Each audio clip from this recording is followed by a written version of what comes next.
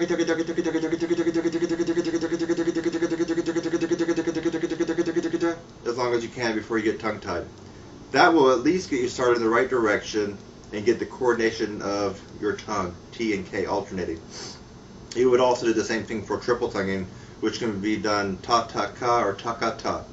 Ta-ta-ka-ta-ta-ka-ta-ta-ka-ta-ta-ka-ta, and so forth, or ta-ka-ta-ta-ka-ta-ta-ka-ta-ta-ka-ta, like that. That's one way to get you started on double tongue and triple tonguing. Then you actually have to have the horn to your face to get a more muscular development of the tongue and the coordination applied to the horn. I'd like to talk to you more about double tongue and triple tongue, not only on repeated notes, but on more challenging and technically oriented pieces, like that little intro on the humble and the triple tongue piece that I did. I want to hear from you soon. Give me a call or send me an email.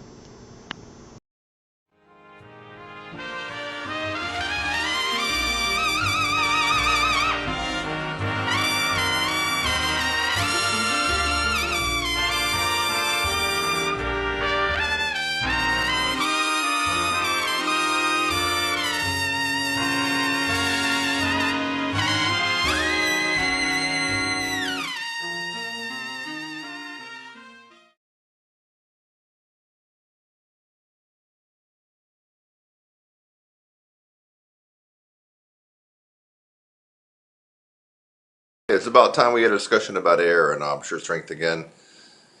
And over and over and over, when I get a consultation on the phone and people are going on and on about their air and they're having trouble with their air, I try to remind them that air is just really not the major deal that so many university instructors make it out to be, and I'm about ready to prove it right now. Okay? So I want you to watch carefully to my breathing and to my exhaling. I'm not even going to try to take a normal full breath. I'm just going to take a full breath, and that means when I say a normal full breath for me, that would involve throwing my tummy out to make the diaphragm drop down and pull more air into my lungs, and I'm not even going to do that. So what I'm going to do is try to get close enough that you can hear my breathing, and what I'm going to do is I'm going to exhale some air and still play high. You ready? Okay, so I'm going to take a full tank of air, try to figure out what note would be best to play here. Well, we could do a couple different notes. Let's just try the note that almost everybody can get right, high C. Just about everybody can get that, not everybody, but it's a common note. So high C, let me work my way up to it.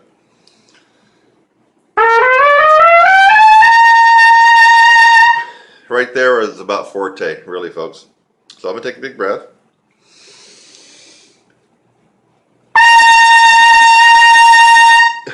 It's almost fortissimo. Now I'm going to take a breath, but before I play it, watch, I'm going to let about 25% of the air escape from my lungs. You got to pay careful attention. I'm going to let the air out, freeze it, and play. So basically what you're looking for is less air, but I'm still playing the same intensity. Here we go. So full breath. I'll let it out.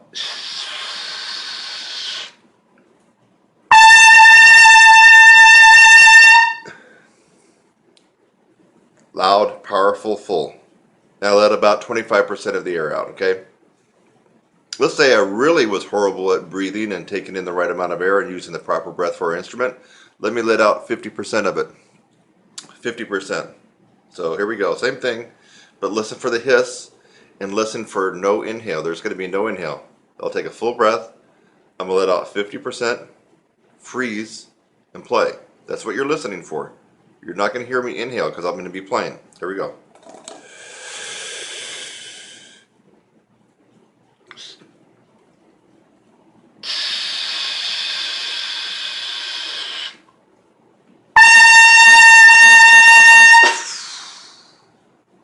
I don't have much air left. I think I actually let too much air out that time. Still, a significant loud round high C. If you were in the room, you probably have to plug your ears. It's pretty loud. Let's go crazy. How about I let almost all the air out of my lungs? Let's say 75%. And when I get done playing, I'm going to finish exhaling so you can realize how much or how little air is left in my lungs. So here we go. It's all about air. You got to listen to it. Big breath.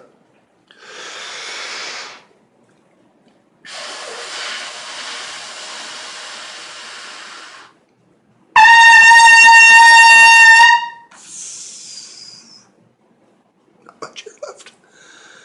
Not much air left. That was probably down. I probably let about 80% of my air supply out, or maybe even 85%. Can you see that? Or this? Think, folks. Just because he or she has a PhD doesn't mean anything.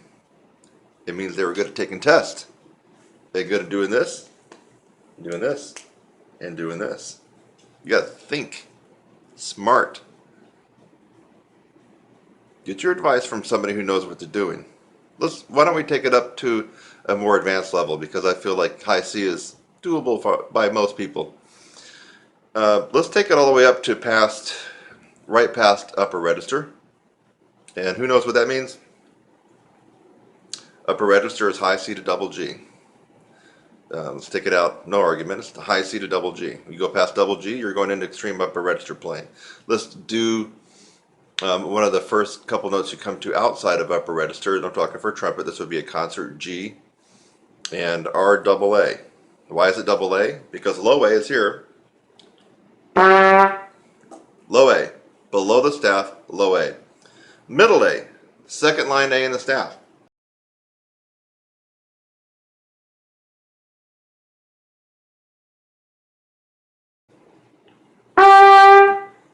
High A is right above the staff.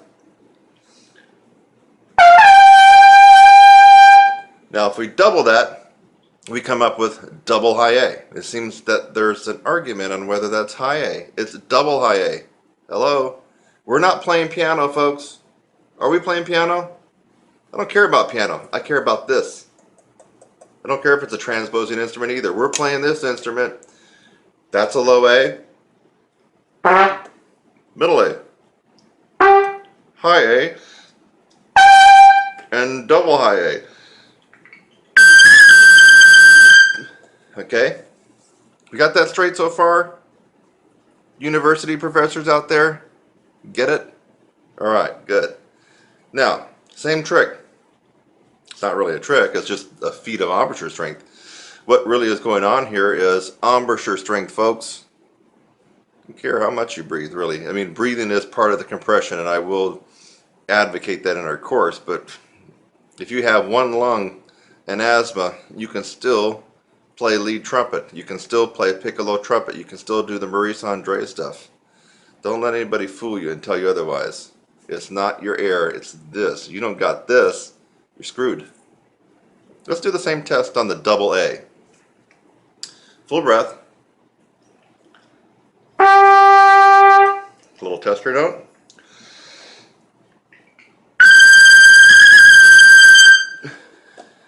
That was definitely fortissimo, bordering on 3Fs right there. Now you're going to watch me exhale. Listen carefully. I'm going to take a full breath, exhale about 25%, and then play. Not going to be able to take another breath. Listen carefully. It's all uncut and unedited.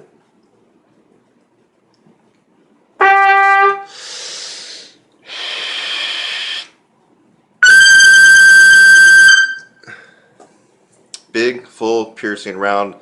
That would have cut through just about most big bands. Guaranteed. Okay, let's up the ante. I'm going to let out 50% of my air. If I let out 50% of my air, folks, I'd be down to probably the physical attributes of a 6th or 7th grader playing this instrument, because I am an adult male and I have a large body and big lungs. But if I let out 50% of the air in my lungs, I'd be down to a 6th or 7th grader as far as anatomy goes, physical anatomy. Here we go.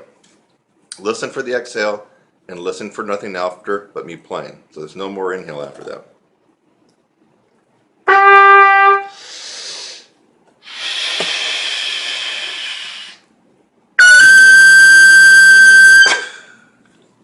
Okay, that was half a tank of air, baby. How could I do that? It's not magic. This. Don't rationalize the way other people, especially instructors, will have you rationalize you don't got range because you're not breathing correctly. I'm breathing about as unfreaking uncorrectly as somebody could right now, and still blistering, peeling paint with my AA. Let's go crazy. And I'm going to let out just about almost all my air and see if I can still squeeze out that AA. Pay careful attention and listen. You might want to have your headphones on and put this on speakers. You need to listen that once I exhale, there's no sound. There's no sound of me sneaking air in. I'm down on air in my lungs. Not much. Let's try it again. AA one more time, but this time with only about 25% of my air capacity.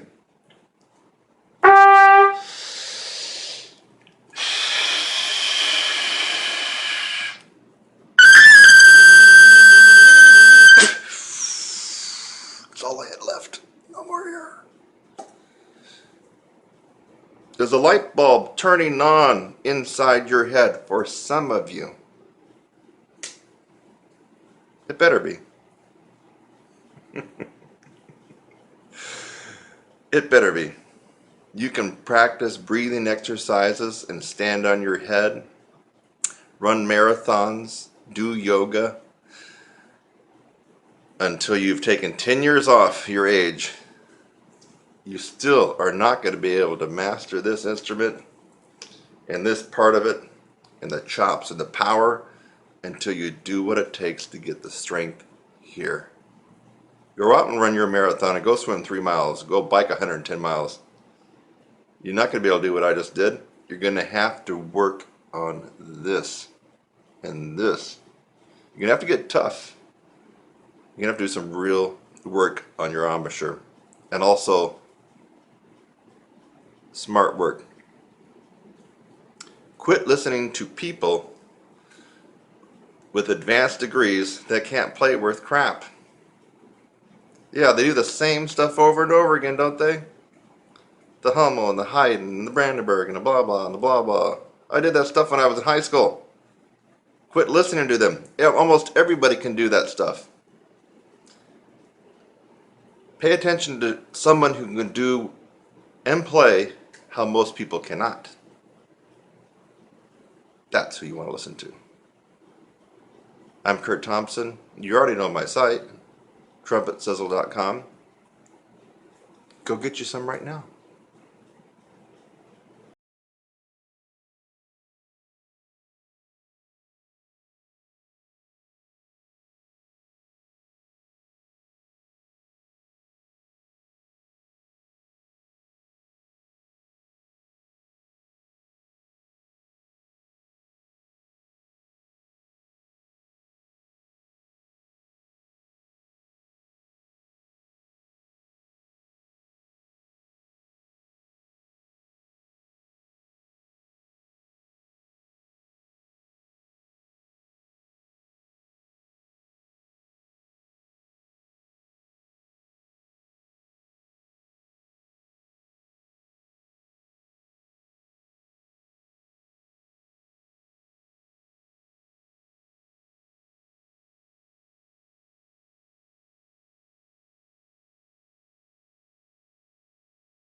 I'm going to try to get as many C's on my lips, lip buzzing wise, as I can in a minute. 220.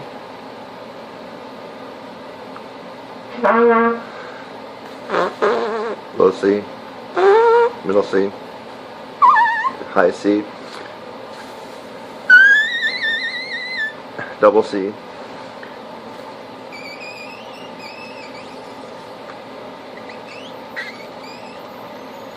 triple C, pedal C, double pedal C,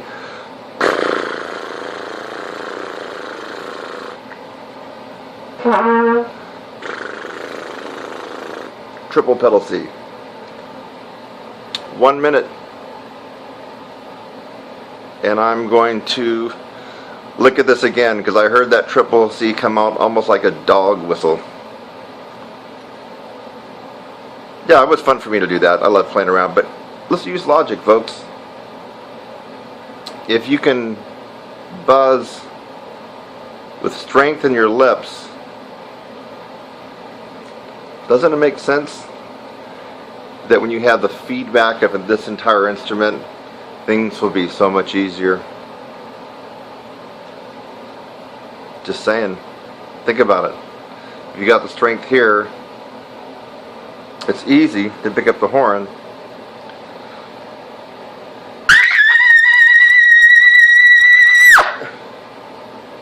Right? Yes. Catch you next time. Ever feel stiff? Not in that good way, guys. Come on now, get your mind out of the gutter. Do your lips ever feel stiff? Is what I meant to say. You know that you felt better before, the day before, a couple days before that, but you're playing today and you're missing a couple notes, and even lip slurs, just normal thing. It happens to everybody. I think it happens to every player on the planet, whether they will admit it or not, even the best players in the world. You know what happened to Maynard, because you can watch some of his live performances where he actually was having some trouble. So yes, your lips do get stiff from time to time. You lose your flexibility from time to time. And have you ever noticed that on some mornings and some afternoons you're playing and you got this kind of fuzz and you're airing your sound? And let's just pretend that you're not even a guy that, or a gal, that cares about playing above high C, and so you're not playing in that extreme register, but you got this fuzz in your sound, so it's obviously not from playing too high and playing too loud, and it bothers you. It bothers me. Well, I teach my students a plethora of many remedies for this particular situation, and one of them is weird. One of them's crazy. And one of them you just won't believe.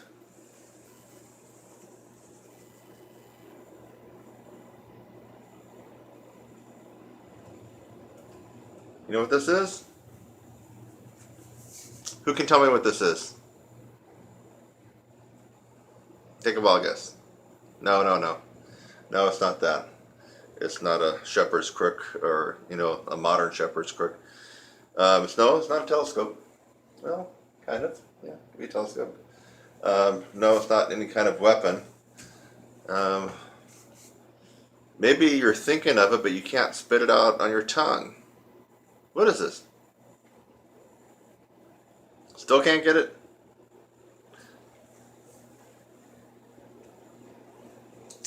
This is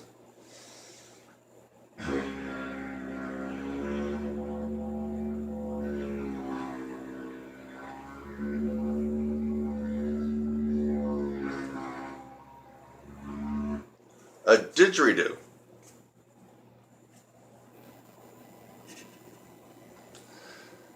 Didgeridoo. Indigenous to Australia, but you can order the plastic PVC pipe version in many parts of the world. And obviously, if you want the real thing with the real wood that comes from Australia, carved by the indigenous aboriginals from Australia, of course you're going to pay about $1,000 for it. We don't need to do that. We're not trying to learn how to play this guy. This is a didgeridoo. We're not going to learn to circular breathe.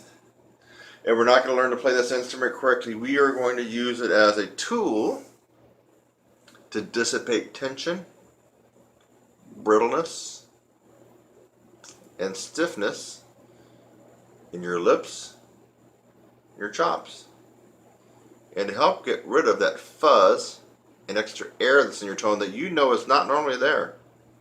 But on some special occasions it is, and usually it tends to be when you've played too much or had a gig that went overboard. Or, you know, there's other reasons. Maybe you didn't have time to divide your practice out and you had to practice 2 hours at one pop and then get on a plane or something. So there's a lot of reasons why your lips might get stiff and why you might get that air in your tone and why you might find yourself having difficulty doing things that otherwise would be easy for you. That's happened to me in the Clark book. In case you didn't know, I kind of know, you know, my way around the Clark book a little bit. And, but sometimes, especially after I've done a lot of lead work or a lot of jazz, you know, you do 2 hours of improvisation with the Jamie Aebersold stuff, and let me tell you, this is going to about fall off, and it can stiffen you up. And so I have got to the Clark book in the morning, kind of warming up, and I'm going, what the hell's going on here? I mean, I can't move across the horn easy like I normally can. I'm all stiff. Well, my go-to tool. Now, this is just crazy. You're looking at me and you're going, he's got to be crazy. Well, I am a little bit crazy, but I also am crazy like a fox. This guy, get one. If you got $25 or $30 US dollars in your pocket, or you can beg, borrow, or steal it, get one of these guys. You can order it offline from what I've been told from some of my students. Now, I got this at a, exotic musical shop in San Francisco in Chinatown. Where they have zithers and African congas and congos and you name it, maracas and shakers and stuff, and they had some of these. So I got mine for about $50 in San Francisco, but you can order yours online for $25, $30. So I'm not pulling your leg on this one. I'm not. I'm being serious. Very serious. Little dab on this one a day will do you. So, did I say that right? A little dab per day will do you. That's right. So I like to do it 1 minute, 4 times a day. Now, some days I don't do it. I don't have the time. But definitely if I feel something sneaking up on me, like my lips are starting to stiffen up, I'm playing all of a sudden, where's that air coming from? I will get this guy out and make sure I do it 1 minute, 4 times a day. Do not use your normal embouchure. So this can work for all brass instruments. If you're a tuba player, baritone, trombone, French horn, cornet, trumpet, doesn't matter. But you can't come at the didgeridoo like this. No. That's going to make things worse, folks. You're coming at this soft, relaxed. Look at that.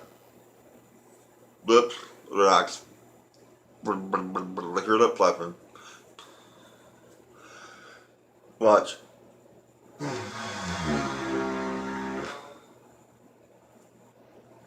You've seen me enough. That ain't my normal embouchure, right?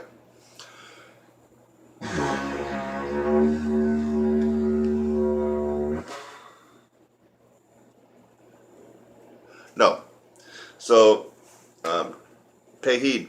Do not use your normal embouchure, and don't get goofy and cocky and try to think that you're going to invent some kind of new way to build high notes or range by blowing hard on this and using your normal embouchure. You will destroy your chops. I'm not kidding you. Some brass players actually, or brass teachers, will actually have you tear down your chops if you have a really screwed up embouchure. And the way they do that, especially for high brass players, is to give you a big tuba mouthpiece or a baritone mouthpiece and just have you buzz on that mouthpiece, totally obliterate your chops and the sensation and the feeling of where your normal embouchure was. So you don't want to be playing this guy in any kind of embouchure. We're just doing it.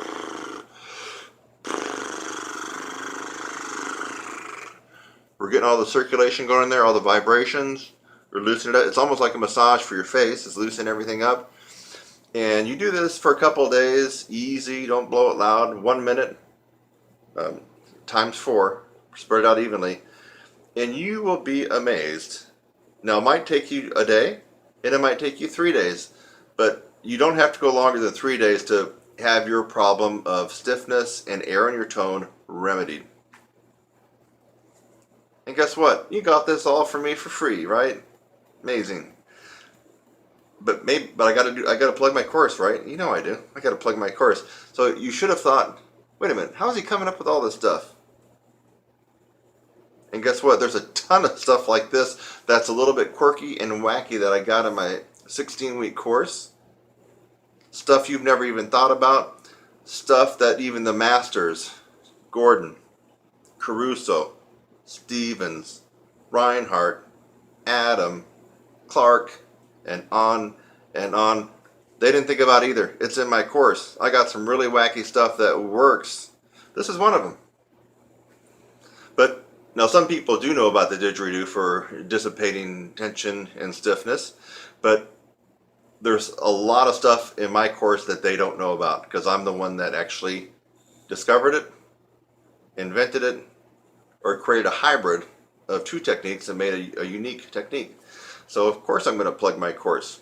I'm giving this to you for free to build some goodwill and value. I hope that you can see the value in this right here. It's just amazing. Go out and spend your $30 on a didgeridoo. And the next time that you find yourself not feeling quite normal, or playing, you got that fuzz in your sound, or maybe you had to play a big band gig until 1 a.m. at a wedding reception, and things are bad the next day, the next couple days, get this guy, get it out. Yes, you can thank me right now. Here, I'll shake your hand. There you go. You'll be wanting to thank me when you get this out and it solves your problem in a couple of days. Cool?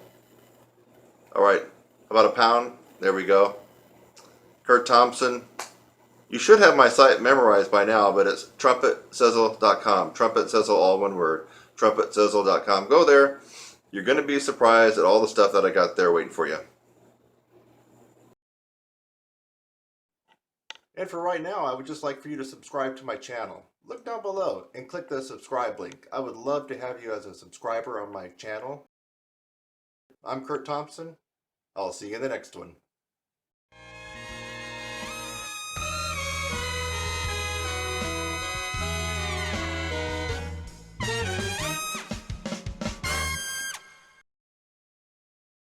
I'm Kurt Thompson at trumpetsizzle.com, and here on YouTube, you're a brass instructor.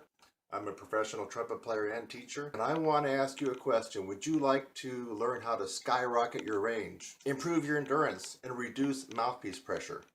At the very least, you should discover that improving range and endurance is a process. It is not one book you're going to read, not one ebook. It's not one lesson you're going to take with a celebrity trumpet player. It is a process that you will have to go through. If you're willing to go through this process, I can almost guarantee that you will get fantastic results on this instrument or any brass instrument. And for right now, I would just like for you to subscribe to my channel. Look down below and click the subscribe link. I would love to have you as a subscriber on my channel, Your Brass Instructor. I'm Kurt Thompson. I'll see you in the next one.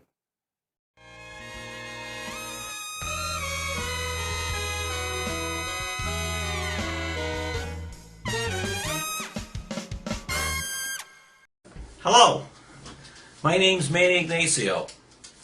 I've been playing trumpet for over 40 years. Yeah, that's a long time. Now, my issue with the trumpet was basically being stuck at a solid double G. I really needed to get to that next level. And luckily I ran into Kurt's website, trumpetsizzle.com, and decided why not? Let's give it a shot, give it a try. So I took Kurt's 3-month course featuring 50 different techniques, and after completing the course, I've actually increased my range about 3 to 4 notes. I've actually played as high as triple F, not quadruple, triple F above double C, and I've also improved my endurance, lip slurring, and overall power. So it's been worthwhile for me. So let's just demonstrate just how good it's become. Here's a nice double G for you.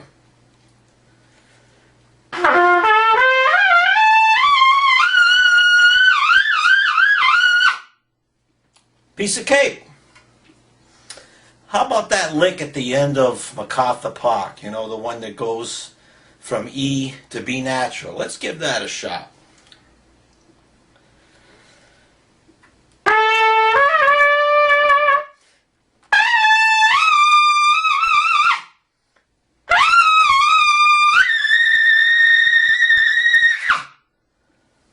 No problem. And as far as lip slurs, working with Kurt, I've definitely improved my lip slurring ability. It goes something like this.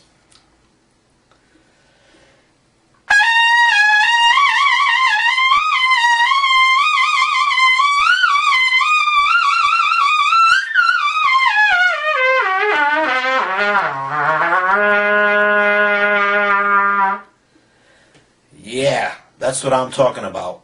Thank you, Kurt. Yes, folks, I got a hacksaw and I got a cheap trumpet here. I got one off of eBay, and you really don't have to go out and get a cheap trumpet. This is like 60 bucks off of eBay, one of the Chinese made horns, but this is really practical if you have an old horn or an old student horn that's just kind of sitting around collecting dust and you're an active player. Then what I'm going to show you is going to work out pretty well for you. We're going to be in the process of making Viking valves, and these are valves that you can use when you're wasting time in traffic at a red light or stuck in traffic, or when you're sitting around and watching sports or news or weather or Netflix or a movie, or or watching watching this video. You could be actually increasing your finger strength and speed. So I'm going to be sawing this trumpet. The reason I want to saw the trumpet, there's no reason that I couldn't just have the trumpet around, except for the fact if I keep it in the car, this is very conspicuous and someone's likely to break in and, break into the car. The other thing is, especially if you're in the car, this is, I do practice sometimes while I'm driving, but it is there is a risk. So if you can slice all this down to here and here, that could easily fit in your glove compartment or under your seat, or you can put it on your seat with a towel on it. No one would ever see it. So that's the whole philosophy here of Viking valves. So let's see. I think that I already had looked at it, kind of eyeballed it. That right around here was going to be a pretty good spot. So I'm going to go ahead and start sawing here. Right there. That didn't take but, wow, less than a minute to saw right through that thing. Now I'm going to go ahead and start on right across to the bell. It doesn't have to be even. This isn't going to be for show anywhere.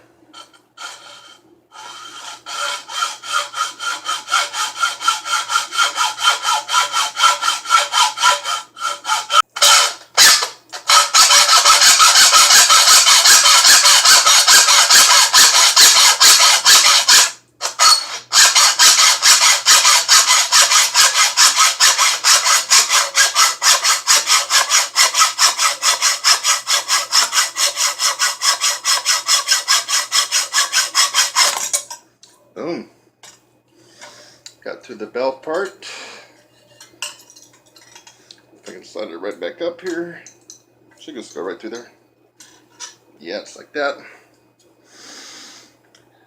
See, we're making progress. Boom. Popping off. Maybe this guy's just going to pop off. Let's just see. Probably will. We can just erase on it. Ah, hey. It's very low tech, folks. Put it tricky down here.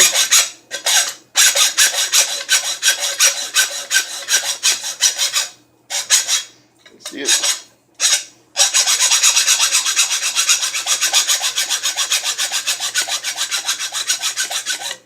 I suppose if you wanted to go high tech, you could get a Dremel and get one of those little carbide blades. And this would. I like doing things old school and putting some elbow grease behind it. Boom! Oh, that guy couldn't wait to get off there, could it? Look how things are shaping up, folks. Oh yeah.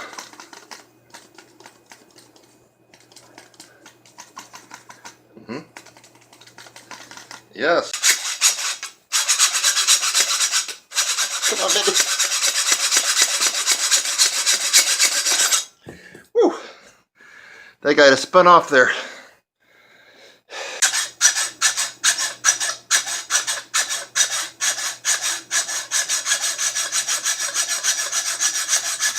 Boom. Woo-hoo.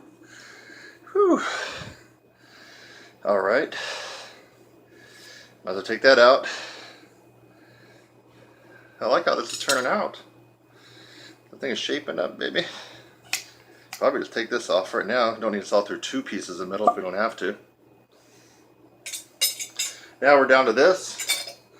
I am going to leave this here because I'm used to playing with a, a thumb saddle or a thumb hook, whatever you want to call it. And so I think I'm just going to leave that there. It's not a big deal. Let's see. Do I need to really leave these here? Not really. No. So I'm going to go ahead and finish this off here. And what will be left, I do want to leave this part of the lead pipe because I'm a firm believer that a lot of times, especially to have better even fingers, you don't want to have your thumb hooked up here, and you don't want to do the claw or the popsicle sticks. You want to have that nice arch like there. And so I'm going to leave this here so I can put my thumb between the first and second valve casings. First, second, third, so the thumb goes right there underneath the lead pipe. All right, so let me finish this guy off and see what we got. Put up a good fight. I'm winning, baby. Come on.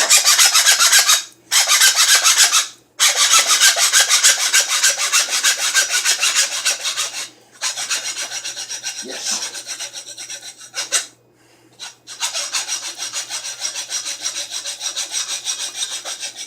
She's done. Whew. All right. Whew. Look at that. Got me a little sweat going.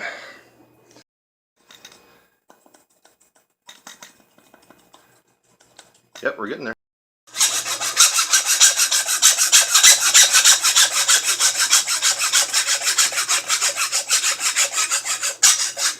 Boom. One left. Whew. I'm probably going to get some steel wool from Lowe's or Home Depot or even Walmart and just kind of go around these rough edges. You know, so I'm not cutting myself up. And now you got Viking valves. Isn't that cute? So you can practice your easy combinations like this. A to B flat or E to F, A to B natural. Tighten this up a little bit. Those are all the easy ones, right? Then the harder ones you would go to, let's see, like E to C sharp, or the third finger, D to E. And then I think the hardest one is B to C sharp, low B to C sharp. To work all the fingers and work really the whole hand is just C sharp to C natural. And you can kind of work this to the metronome so you can keep track of your speed. And look how cute this little guy is. This would easily fit in my glove department in the car. But it's not going to definitely take up any room. Put it right in the arm of the couch. And so again, these are Viking valves, and they will help you increase your finger speed and dexterity and coordination. So if you want to do it on the cheap, you get you a cheap horn off of eBay for $40, $50, $60. You spend $7 at the Home Depot and get one of these hacksaws. And this whole thing, I timed it, took me about 25 minutes and a little bit of sweat. I don't know if you can see that. No tears, just some decent sweat. Yeah, I'm kind of a little bit glossy right now. So just sweat, no blood or tears, just sweat to make the Viking valves. And this would actually almost be free if you had a horn that you're just not using around the house. Of course, you don't want to do anything to a good horn, but a Bundy, a Bach TR300, a Cleveland King, an old con that's not one of the collectible cons, anything like that, or any kind of Chinese made horn that's just sitting there as a student made horn, and the valves are so good, you almost can do this for free. Why not? Now, if you don't have a horn lying around and you don't want to put the muscle in it like I did, like you saw me break a sweat, there are some devices like this I know in music stores on the market. Try to remember what they cost. I think it's like right under $100, something like that. But why not have one for free? And why not be on your way to really working that third finger? Third finger is a weak link, baby. Check that out. You could be doing this while you're sitting in traffic instead of yelling at the next driver or give him the bird. You could be doing this. Take that, driver. It's called trumpet rage when you're in the car. Keep the road rage down to the minimum. Work that third finger and that'll get rid of all the road rage out of you. I'll see you next time. Viking Bells. Hi, I'm Kurt Thompson and welcome to my channel. That's youtube.com/your brass instructor. Thanks for just watching the video that you did.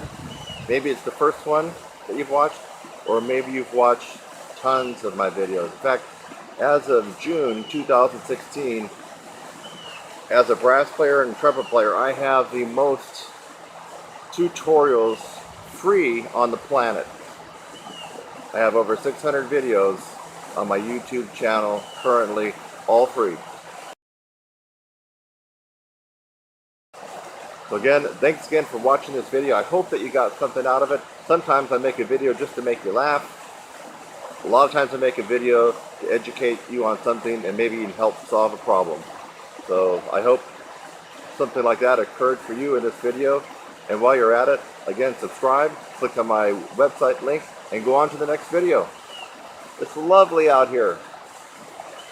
Have a great day.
Hey, I'm Kurt Thompson and I want to give you some good advice.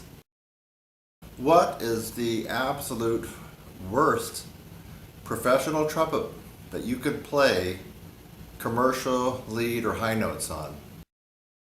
It's the quintessential Bach Stradivarius trumpet.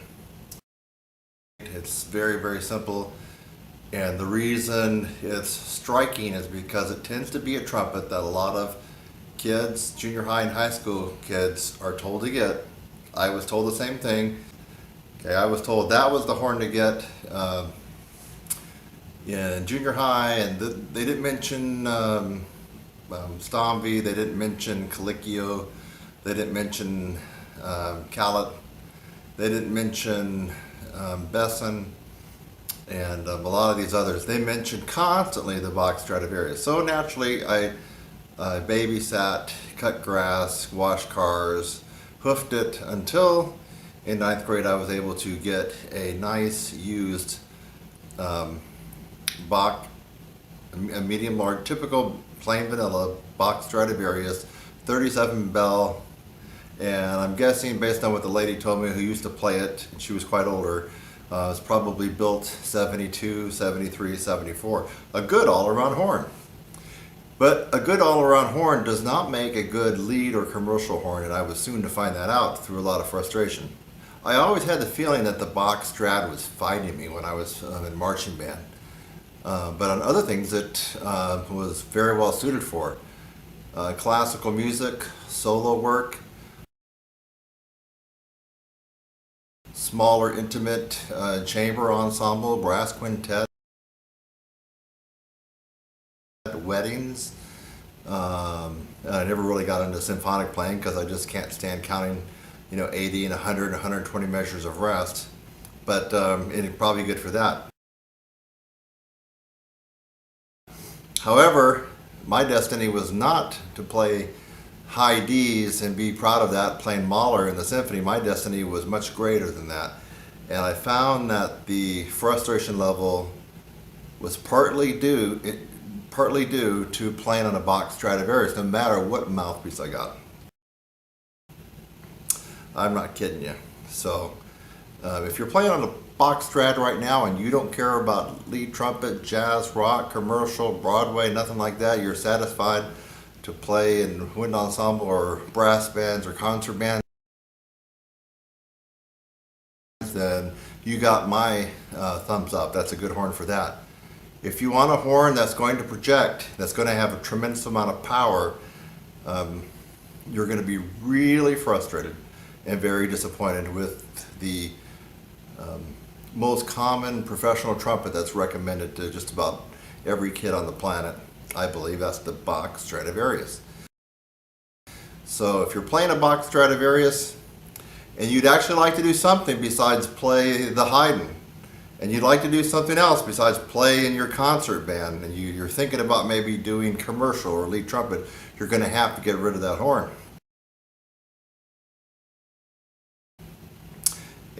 Or put it in the closet. You need to be looking at other horns, and I'm going to make another video with some horn recommendations. In fact, I'm going to even include some links with some special deals on trumpets that I've played that you can actually hear me playing on. Some of these will have been recorded in the studio, so you get to really know how I sound like, not what you're typically hearing me just playing through a cell phone, which you should know by now that that's not very representative of somebody's playing. But I do have some favorite horns that I've used in the past that have been recorded with better equipment. You'll be able to hear that. But for right now, the worst trumpet to play on, to play high notes, to have power, to project, and to cut through loud ensembles and rock bands and Broadway shows and big bands is not what you would have thought. The worst, I'm not joking, this is not a joke, it's the Bach Stradivarius. Get rid of it or put it away.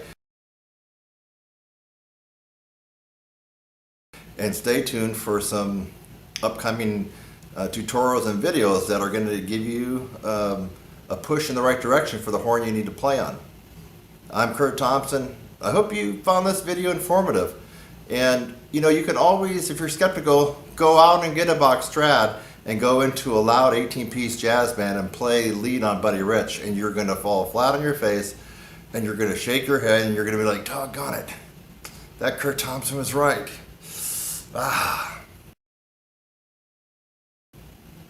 You know what? Hope you liked this video. Hope you got something out of it. Like it below. Hit the like button. Give me the thumbs up.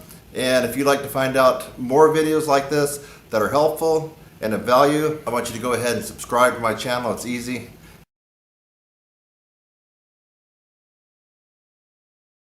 In fact, I'm pushing 1,100 videos now, folks. Click the subscribe button and then you got over 1,000 videos. All kinds of subjects. I'm sure, positive, you're going to get something good out of it. I'll see you in the next one.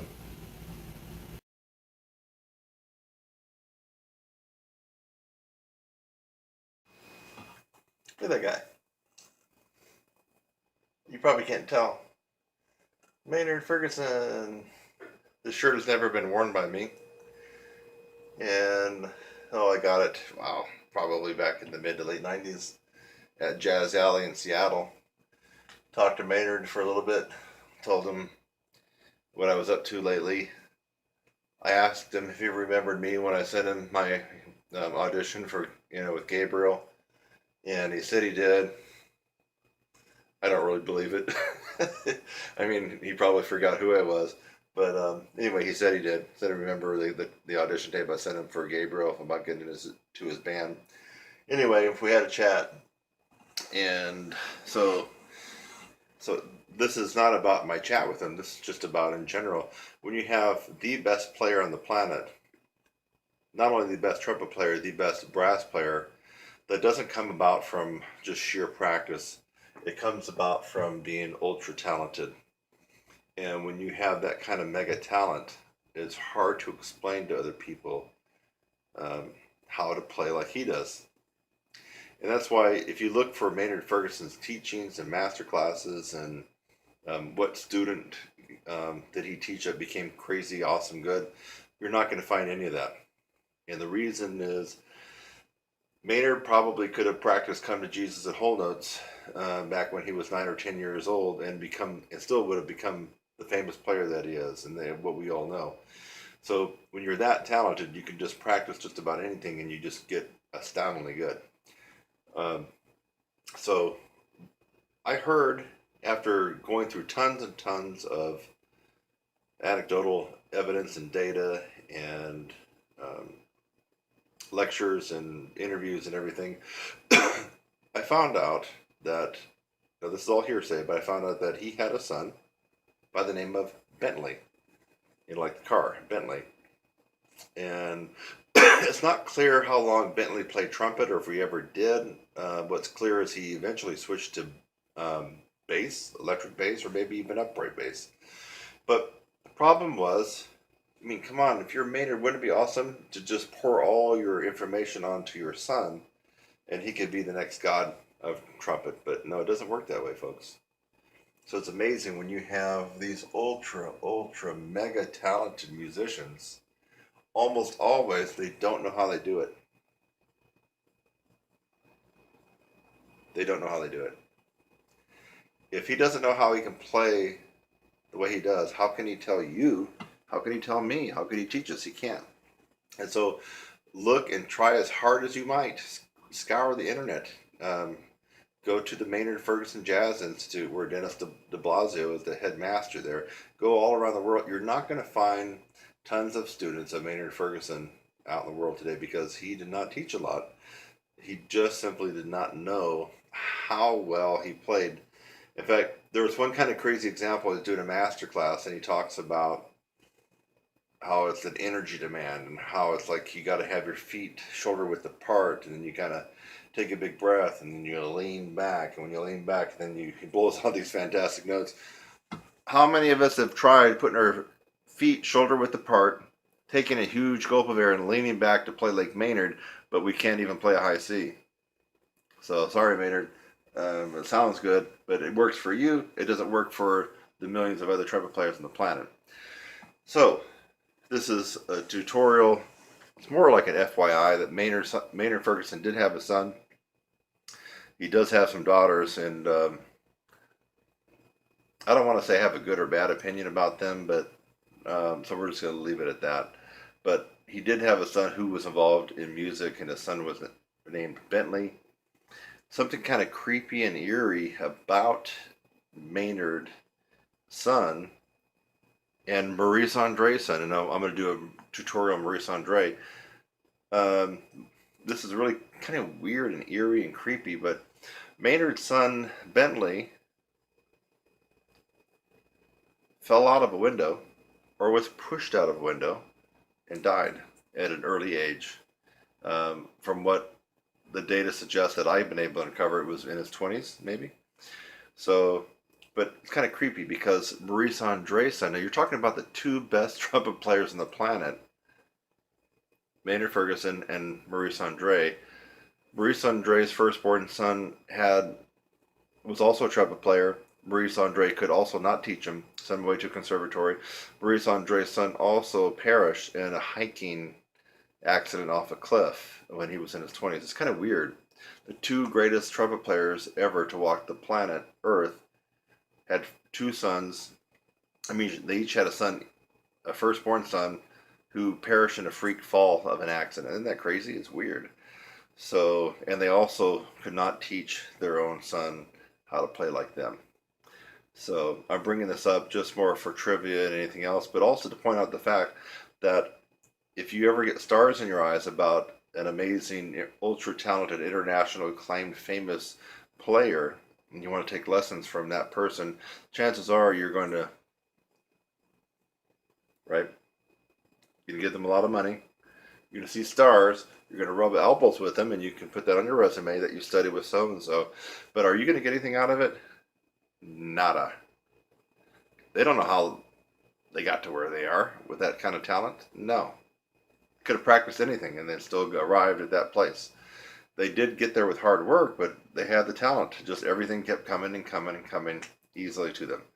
So that's about Maynard Ferguson and why he could not teach his own son to become like him and play as good as him or better. I'm Kurt Thompson, baby. And that's my story, and I'm sticking to it. And for right now, I would just like for you to subscribe to my channel. Look down below and click the subscribe link. I would love to have you as a subscriber on my channel. I'm Kurt Thompson. I'll see you in the next one.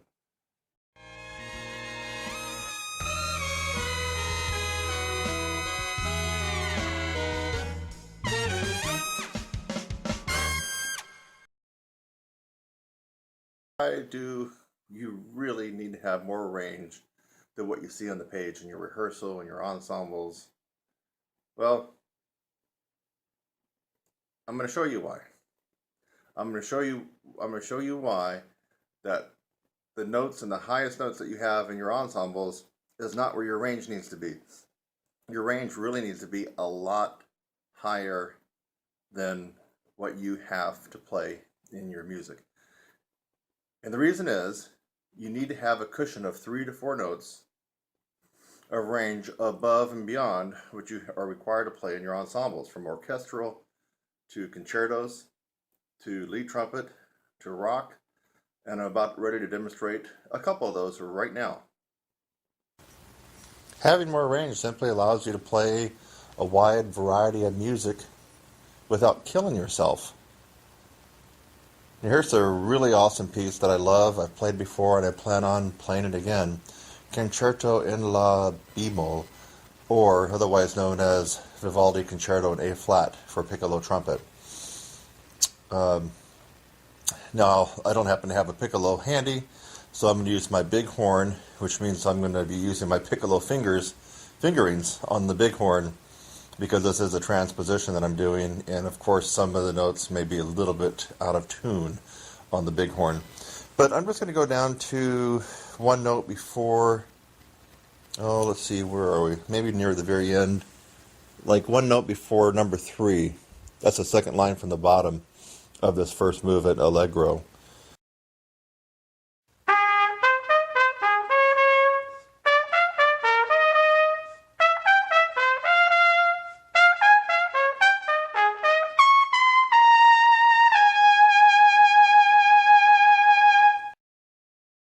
And that was a live recording of me now. No dubbing, no punching out, no punching in, no nothing. And that just gives you an example. I did that on my big B-flat trumpet. So, classical music requires chops, requires range. And if your range is an E-flat on trumpet or a concert D-flat, and that's it, you won't be able to play this particular piece because you'll be killing yourself with the pressure. So that's why we have to have more range than what we really need when we're looking at a piece of music. To play this piece and make it sound good and easy and with a gorgeous tone, you can't have just a concert D flat range. You really need a concert G flat or concert G, really, to have that big cushion from what you have to play on the page to what you have in your practice room on your face.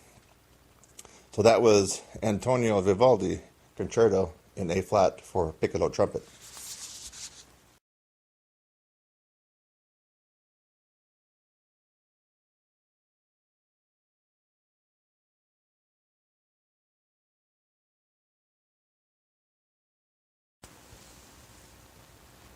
Here we're looking at near the very end of the first movement of the Humble Concerto.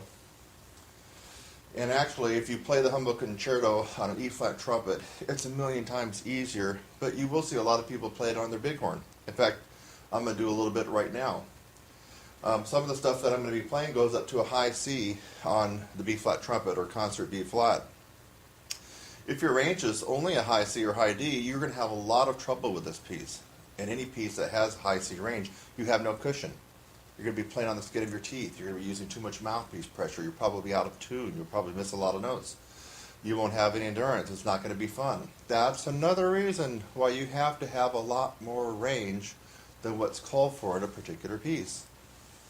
I'm starting at, it looks like measure 273. It's the second line down, right near the end of this first movement.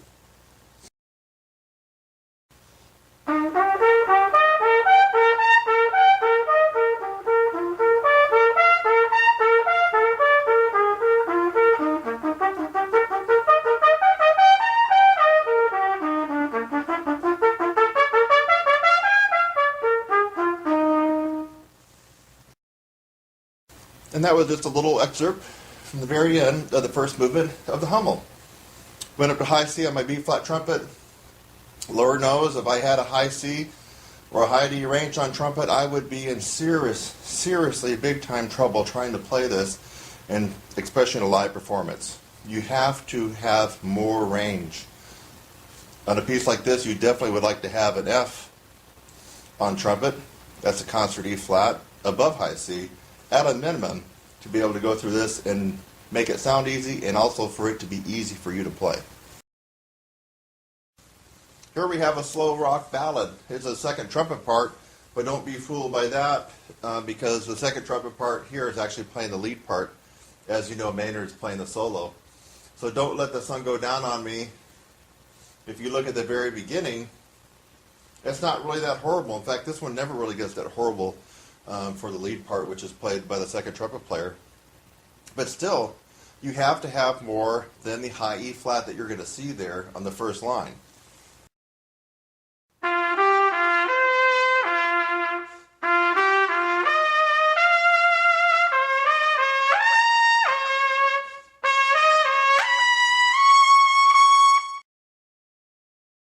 That was the first line and a note.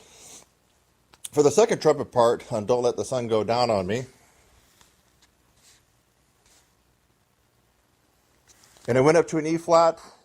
If you can play an E flat in your practice, or an E, or even an F, you're going to really have a lot of trouble with that line, because you need to have at least a double A flat, so you can be nailing this without killing yourself and playing on the skin of your teeth. Another example why you need to have more range than what you think.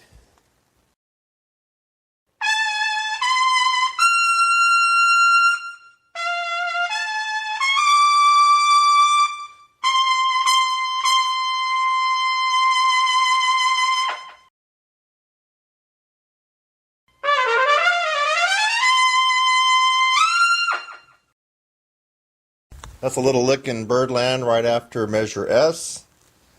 And then, of course, you got the beginning.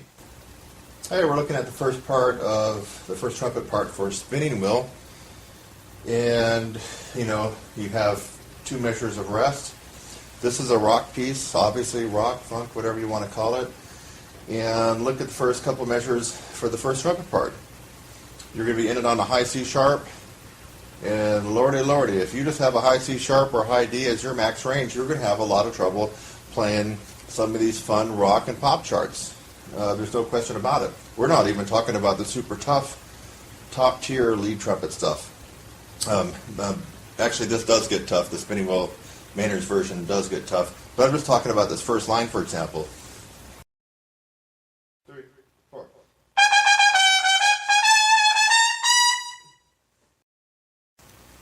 To put some meat on the bone and have some sizzle, you have to have a lot more than a high C sharp or high D on your B flat trumpet to be able to play stuff like this. You really do. Otherwise, you're going to kill yourself. You're going to be out of tune. You're going to be wondering why you're using too much mouthpiece pressure. You're going to be having endurance problems. Another reason why you need to have more range than what you actually have to play when you're looking at a piece of music. So I just did that, the first couple of measures there, just to show that you do have to have more range than just what's on the page. Otherwise, you're going to run into problems.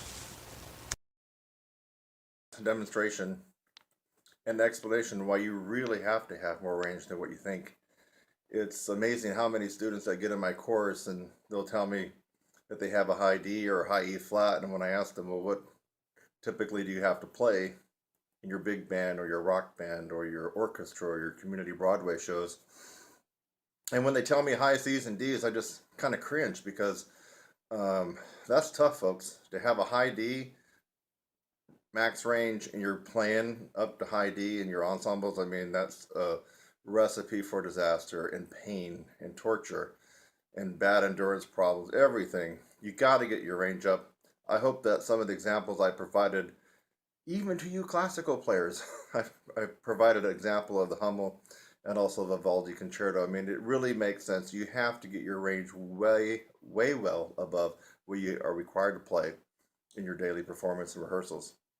I'm running some very good Black Friday specials that are going to conclude this evening.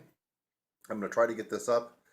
If I don't get it up in time, I'll put a note below. Look below, and I've had a couple people request that I extend it until tomorrow on Monday. So depending on when I get this video up, if it doesn't come up until mid-evening, that doesn't give a lot of people time to react to this particular video. In which case, look down the notes, and I might extend it until tomorrow. But really, my programs, I'm cutting some of them almost in half just for this weekend, just to get you involved so you can see what all the buzz is about, why people are getting good results. So TrumpetSizzle.com, I'm Kurt Thompson, and look down in the description below this video. You're going to see some links where you can click on and start learning how to play first trumpet, lead trumpet in a rock band, swing band, jazz band, or if you just want to up your game for concertos and pick work. You got to take advantage of these programs now. They will resume at their normal offering price probably late tonight or late Monday night. You'll have to look down in the description to see what I decided to do. Bye-bye for now. So you want to play like Maynard, huh? Yeah, you and about a million other people do too. So we're going to talk a little bit about the desire to play like Maynard, and then the reality, and some people's very close attempts to play and sound like Maynard, and some people's attempts to sound like Maynard thinking that they do, but they really don't. And we're talking about some of Maynard's most famous lead trumpet players. And some of these guys are some of the A-list players in LA and New York and Chicago. We're going to find out what the difference is. First of all, if you're listening to this and you don't have your range up to a pretty good level, I would stop this video and immediately go to my website, TrumpetSizzle.com, and get enrolled in the 16-week upper register program. You're wasting your time. Maynard is about having the acumen and the facility and the power in the upper register. And if you don't have that, then this video is just a waste of your time. It might motivate you to get busy and start working on your range.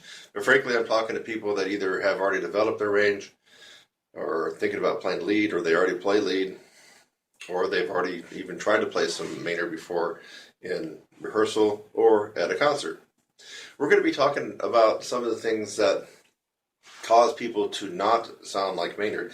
In fact, I guess it was about a year ago, I had some hater idiot that said that you sound like Maynard, but why don't you play your own way? Why don't you be yourself? Why don't you do your own thing? You know, why are you trying to copy Maynard? And my response to this individual, without all the explicatives, like F you and mother effer and, you know, all that kind of stuff, was pretty much this. Maynard is a style. He's not only an individual and a player, but he created a style. So that would be like asking some organist on Easter morning or in the holiday season, what in the world are you thinking? You know, you're trying to copy, you know, Handel. Why? Why don't you just do your own thing? Hey, what are you thinking? You're sounding like Bach. Hey, what are you thinking? That symphony's No, it sounds like Beethoven. What are you thinking? Why don't you just play your own way? It is because some of us musicians like the style of a particular composer, era, or individual. And we want to play in that style. We want to sound like that. That is a style. So who in their right mind would play Brahms and try to sound like Scott Joplin? Right? Ridiculous. So when we're talking about trying to sound like Maynard, trying to play like Maynard, what we're really saying is we want to play with his style, in the style of Maynard Ferguson. Can anybody ever play like Maynard? No. Even the people that come closest still do not play exactly like Maynard. It's impossible. He was a one of a kind. So no matter how hard you try to copy Maynard, the best that can happen to you is you become better because you have some of the essence of his playing in yours, but you will never be a Maynard clone. Nobody is. Let's get that out of the way. So when we're trying to play in a particular style, we can call player Maynard Ferguson a style.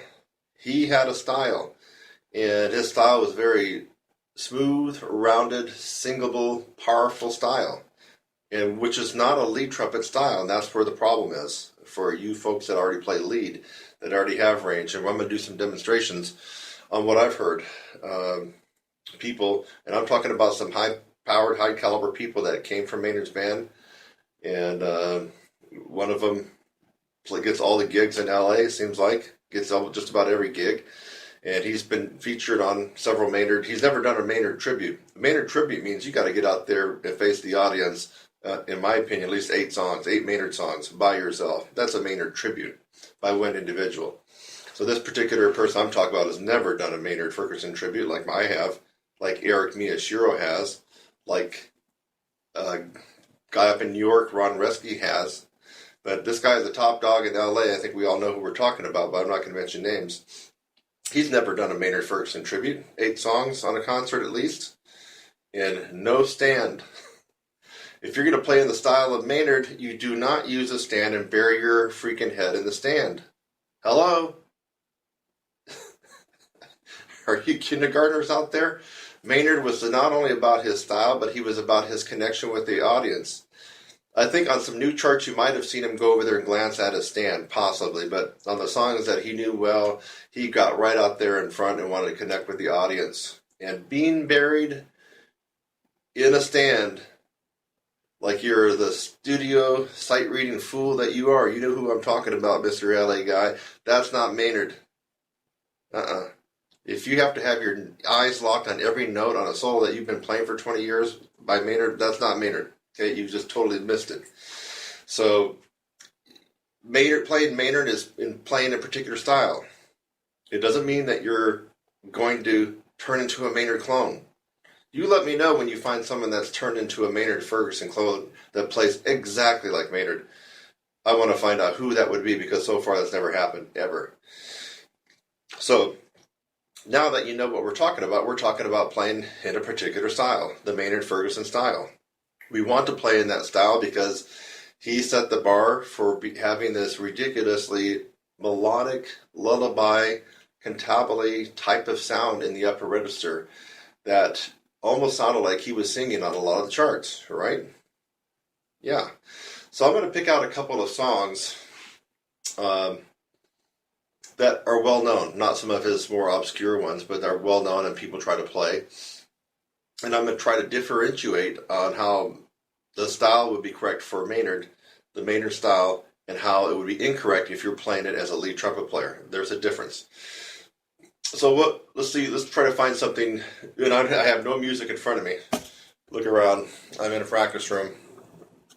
The only thing I have in front of my stand, I got some Clark, baby. So I don't have any Maynard music in front of me. It's going to have to come from my head. I got Herbert L. Clark there, but that's not going to help us out with a Maynard. So we can take what I consider one of his easier charts, and this is one that a lot of people can start working on if you haven't worked on Maynard Ferguson and the style, which would be My Funny Valentine. Now, we're not going to go through the easy ballad stuff in the beginning. We're trying to capture the part where people really screw up. Not necessarily screw up the notes as far as missing notes or accuracy, but screw up the style, and they end up sounding like a lead player. So nearing the end, it's kind of like the push. Let me see if I can get my bearings.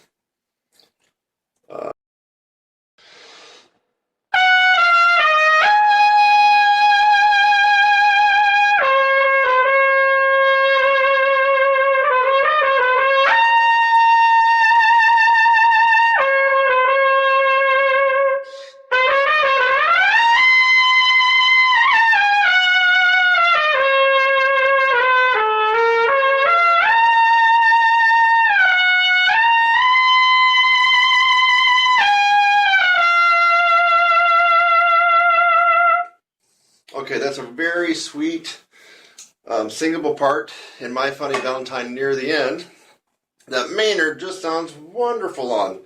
And I've actually gotten pretty close of capturing the Maynard style myself on that particular section. And that's when people actually work with me and learn the Maynard, we work on that one of the first ones. It doesn't go too terribly high. Now, I've heard countless lead players and some from Maynard's band play it like this. Sorry.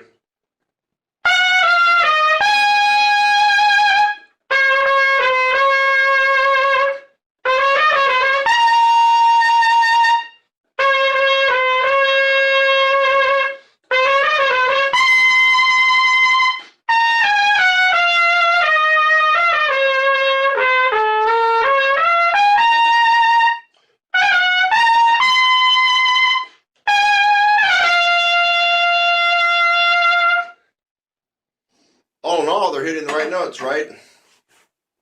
Yes, they are. What's the difference? And as we get into May 4th, we're getting very close to Maynard's birthday of 2016, which is on May 4th. You're going to hear people pop up playing some of the Maynard stuff. I'm confident of it. In fact, I heard there's a big shindig in LA with some of Maynard's alumni. Now, I want you to use this tutorial and listen to what they do. You're going to notice almost all of them, except for probably Eric Miyashiro and maybe one other person, is going to sound like the lead trumpet player trying to play in the Maynard style, not playing the Maynard style. Don't take my word for it. Watch this video right before you see some of these guys play, and you'll know exactly what I'm talking about. And no, they aren't trying to play in their own style or play with their own personality. That, like, again, that would be like playing toccata and fugue in D minor and you know, playing it like you're some kind of jazz piano player, right? Or playing it like Barry Manilow, right? No, when you play in the style of something, you play in that style. You can bring in whatever you want from your own personality, but you play in that style. You don't screw up the style, okay? And you're going to hear these lead trumpet players screw up the Maynard style. They're going to get the high notes, they're going to get the notes, but they're screwing up the style. Just like I did on My Funny Valentines.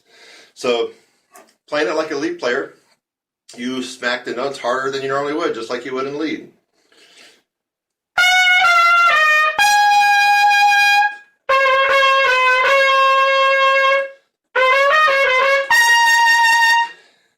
That's a lead player mentality. Lead playing the Maynard Ferguson solo. No, you've just totally screwed up the entire style, my lead playing friend.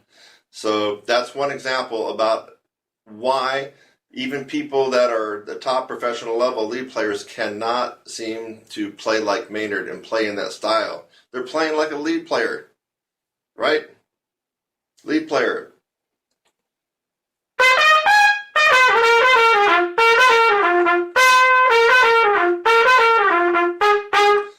lots of harsh articulations and pops and percussive attacks that go right along with the rhythm section. No, we're not playing that way when we're playing Maynard. Lead trumpet player. Turn on a light bulb. Think. Let's go on to a harder example now. What would be harder? Okay, a lot of people try to attempt this particular song, and most crash and burn on it, but the ones that actually get through it are not sounding like Maynard. So, again, you know I don't have the music in front of me, and I'm having to do this off the cuff. I'm just trying to get the song in my head. Let me see if I can get it.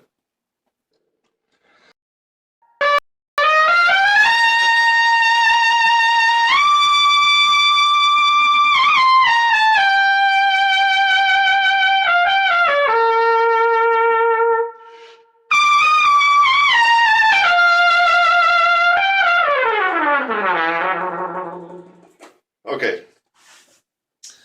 If you don't recognize that, that's from the big push, kind of in the middle of the piece of Danny Boy, from way, way, way on back, way, way, way back. I believe that probably was in the 60s. Or maybe, you know what? It might have even been in, could have been the 50s too, when he first started getting that one going. Well, you hear a lot of people trying that one. You can go on YouTube right now and see a lot of people doing that one. Will it sound like I just did? Mm-mm. Mm-mm. So, the lead player approach on this one, who hasn't thought about the Maynard Ferguson style, which is a style, is going to play it something like this.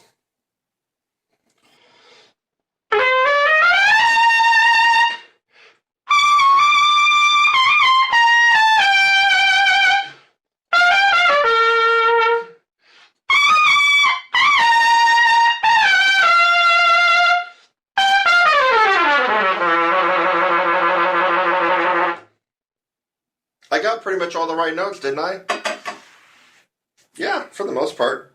But it sucks if you're trying to play it in the Maynard style.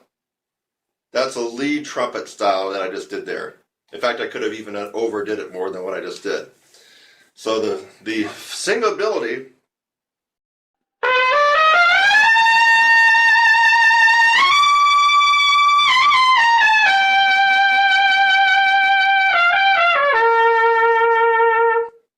in the Maynard style makes the solo.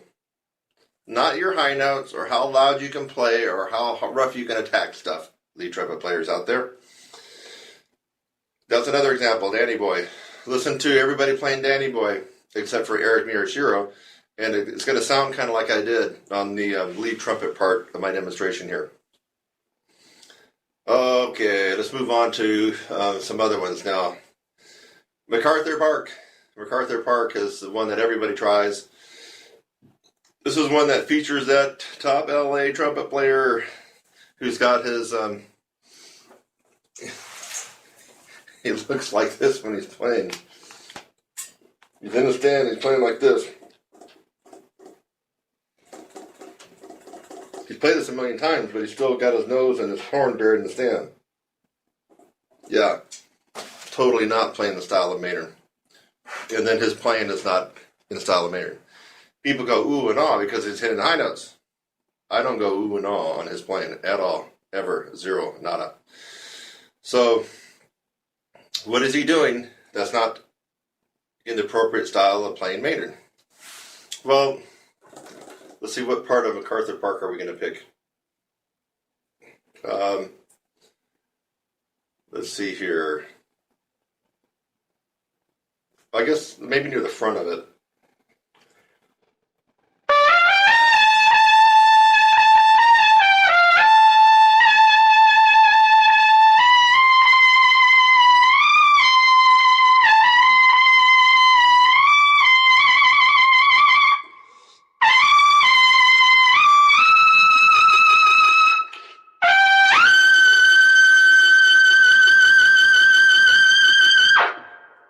Okay, quite smooth, quite flowing, quite connected, right?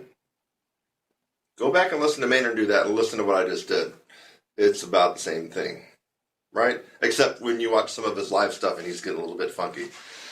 And sometimes he does when he's doing some of the live stuff, like the Maynard Ferguson stuff. Okay, so now how would you screw up the Maynard style on that one? and make it sound more like a lead trumpet player playing that particular song and not playing correctly in the Maynard Ferguson style, you would do it like this.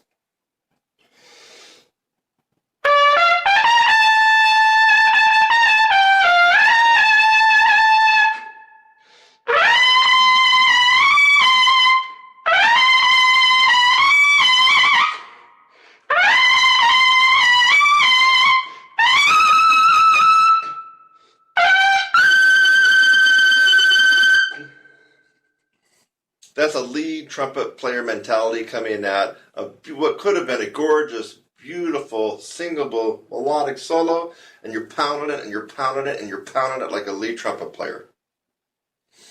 Almost like the whole agenda is just to get the high notes popping out loud. You totally screwed it up, Mr. LA studio guy from Maynard Ferguson, old-timey band. You screwed it up. How come you can't play it like Maynard? Like I just did, because you're missing the important part of the style. Okay, it's not about playing lead trumpet with the Maynard solo. It's about playing the Maynard Ferguson solo style, which this person obviously, until now, still hasn't got. Let's go on to another one. Yet another one. So this one's one that's also very famous. You might even hear it on May 4th when they do the tribute. Let me see if I can remember how it goes.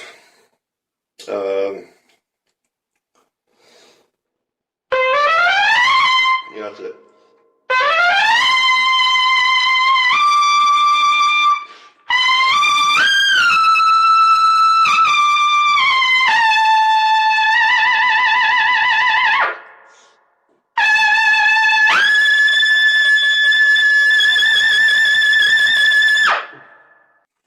Okay. Now, in all fairness, the Gonna Fly Now theme and the Rocky theme does have a little bit more punch, percussive, articulated attacks than, say, some of the other ballad solos that we were talking about earlier. So the lead players that are playing this, that were in Maynard's band, can somewhat get away with having that lead player mentality because that's just kind of the style, part of the style of this one. But still, there should be a flowing, effortlessness and connectedness with the solo. So how can I make this solo less like Maynard and more like a lead, more like an LA top tier, world class A group lead player?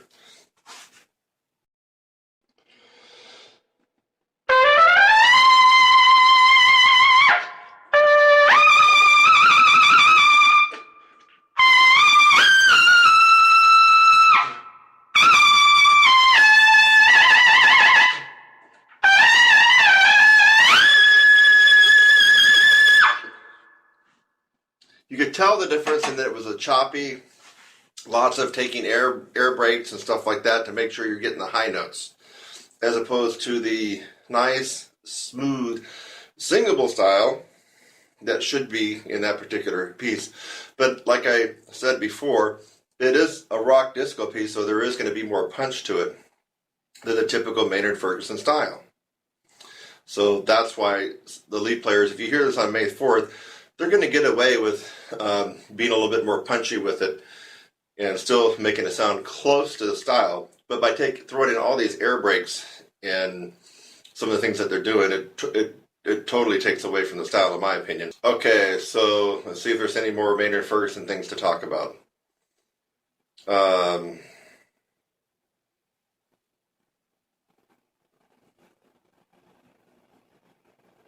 But maybe the Gospel John thing, right?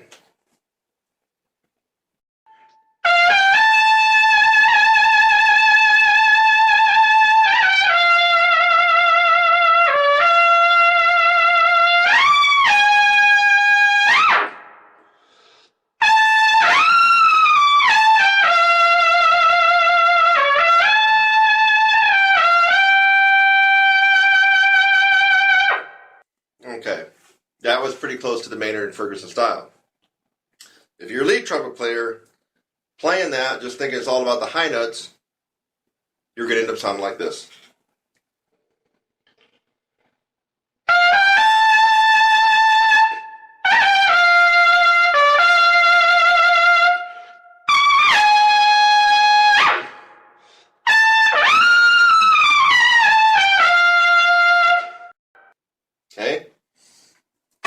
typical lead player coming at the Gospel John Maynard Ferguson solo and playing it as though a lead trumpet player would. Is he getting the notes? Pretty much. Is it loud? Yes, that was loud. Is it really in the style of Maynard? No. Maynard would never play. He would never play Gospel John like that. It's how a lead trumpet player would approach that solo, and not Maynard Ferguson. So anyway, I hope I've turned on the light bulb for you lead trumpet players that have thought about playing Maynard, or you already have, and then you go back and look, and you're thinking there's something missing in my performance. Why? I just don't sound like Maynard. I just don't got that style. What's going on? So just forgive yourself, because you'll never be Maynard, but you can sound and get the style like Maynard, because that's what we're after. Again, if we're going to play Fur-Elise, right, by Beethoven, we're not going to play it at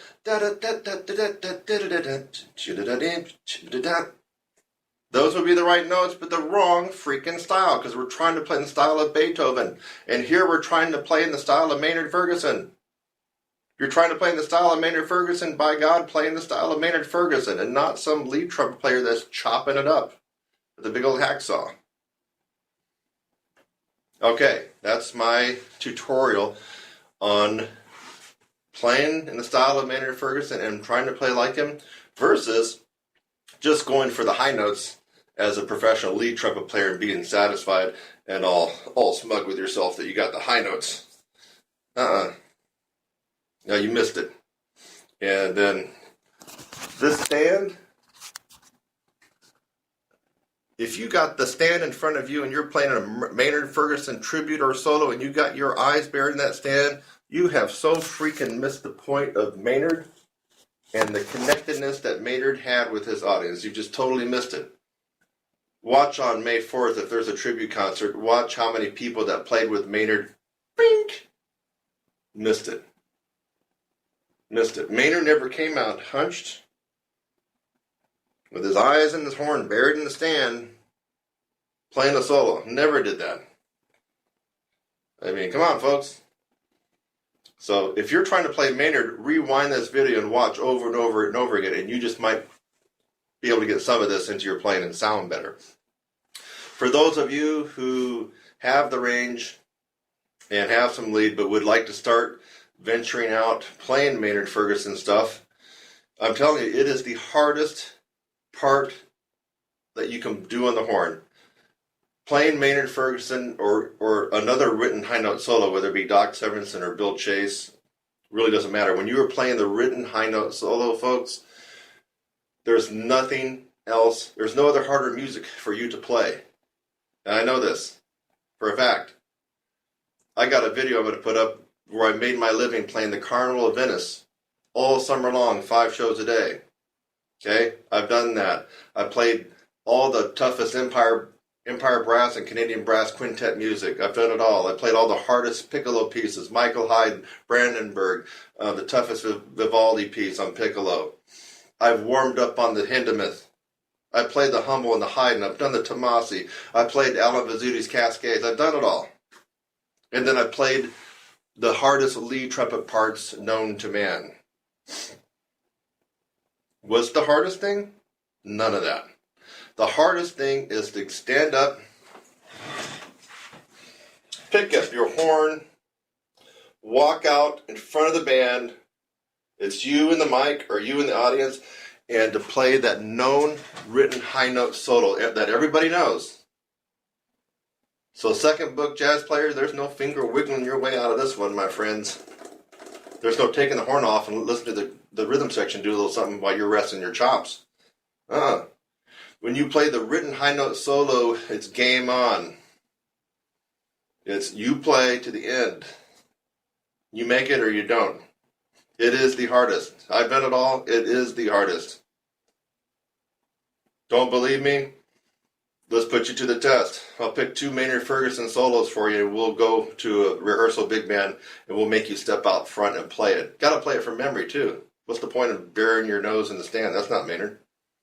Then we'll see what you think. It's tough love, baby, and you need it. And for right now, I would just like for you to subscribe to my channel. Look down below and click the subscribe link. I would love to have you as a subscriber on my channel. I'm Kurt Thompson. I'll see you in the next one.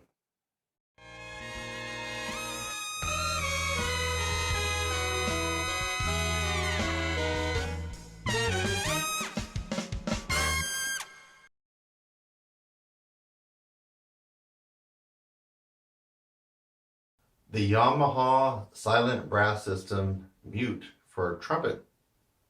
I'm going to be doing my review of it and see what I think. It's brand new, still in the box. Let's see what happens. Take it out.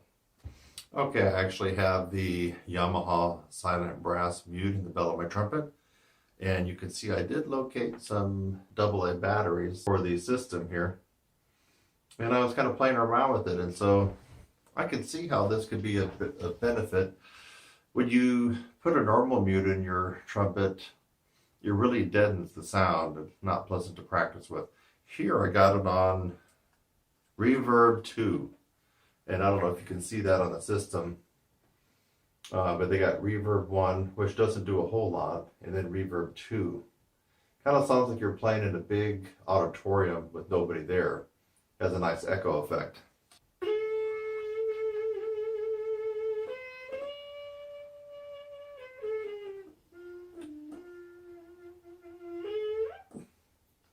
Wow, lots of echo.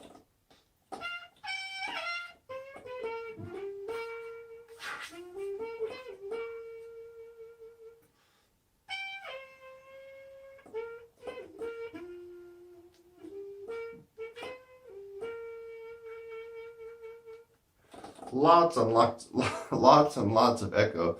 It really does sound like I'm in a huge auditorium and maybe the lights are out except for a couple of stage lights and nobody's in the audience. That's what it sounds like with the Yamaha Silent Brass System. As a result of you being able to turn up the volume, you actually sound pretty loud to yourself.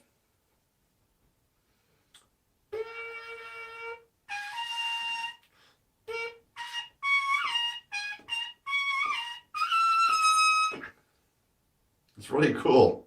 It does sound like you're in a huge auditorium.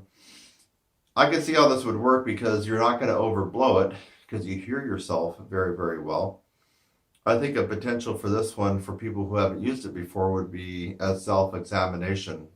If you're working on something difficult, or you want to check your intonation, or you want to check your sound, or you want to check your technique level if you're getting a certain passage or not. Like this would give you a closer up view, but really with your ears.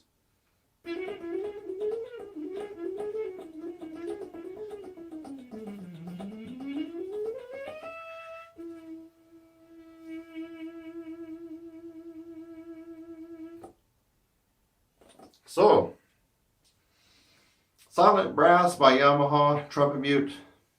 Pretty cool, actually. Silent Brass. It didn't come with batteries. I was a little bit miffed by that, but what the heck, we all got AA's somewhere around the house, and I was able to find a couple and some clocks. So I got the AA's in there, turned it on. It works pretty well. It seemed like it would just create a different experience when you have to practice with your mute in. It just would make things a little bit more entertaining, a little bit more fun than with a typical practice mute.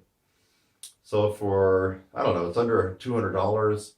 And if you do have to use the practice mute quite a bit, whether you stay up late or you're in a hotel or apartment a lot, or you have people in your household that go to bed early, I think this would be a worthy investment for you to make.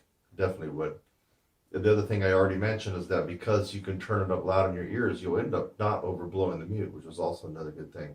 So if you haven't tried it, I'm going to put a link in the description. You can easily get the Yamaha Silent Brass Trumpet Mute at Amazon. Just boom, go there, order it. You'll have it in a couple days. You can try it out just like I'm doing right now.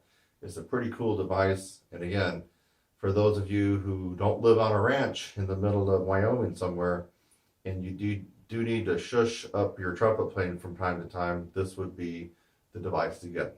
Give me a thumbs up if you like this, if you found it informative. Subscribe if you haven't, and I'll see you in my next review. Bye-bye.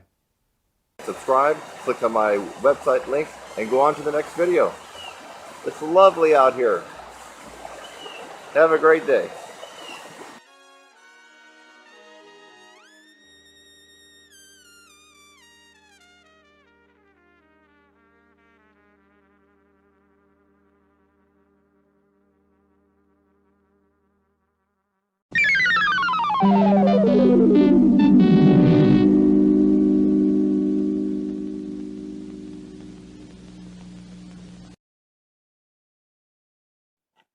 And for right now, I would just like for you to subscribe to my channel. Look down below and click the subscribe link. I would love to have you as a subscriber on my channel. I'm Kurt Thompson. I'll see you in the next one.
Thank you very much.